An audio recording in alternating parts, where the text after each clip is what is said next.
నమస్కారం ఈటీవీ 360కి స్వాగతం. ముందుగా ప్రధాన అంశాలు. హైదరాబాద్ రంగారెడ్డి జిల్లాలో వాన బీభత్సం. వాగులో పడి 7 గల్లంతో 1 మృతి. జల వివాదాలపై ఈ నెల 21న అపెక్స్ కౌన్సిల్ భేటీ. హాజరు కానున్న తెలుగు రాష్ట్రాల ముఖ్యమంత్రులు. హైదరాబాద్ లో అట్టహాసంగా వినాయకుడి శోభాయాత్ర. నిమజ్జనానికి తరలుతున్న వేలాది గణనాథులు.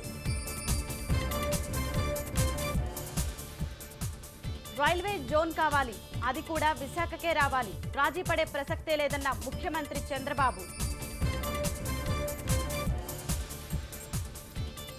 సచివాలయంలో అత్యాధునికంగా సీఎం కార్యాలయం. రాకెట్ లాంఛర్లతో పేల్చినా తట్టుకునేలా భద్రతా ఏర్పాట్లు. ఢిల్లీని వణికిస్తున్న గున్యా. 4 రోజుల్లోనే 11 మంది మృతి. వేలాది కేసుల నమోదుతో భయాందోళనలో ప్రజలు. కృష్ణా, గుంటూరు జిల్లాలను వణికిస్తున్న విషజ్వరాలు. బాధితులతో నిండిపోయిన విజయవాడ ఆసుపత్రులు. బలూచిస్తాన్లో పాక్ అరాచకాలపై ఐరాసాలో భారత్ గళం. పౌర హక్కులు కాలరాస్తోందని మండిపాటు.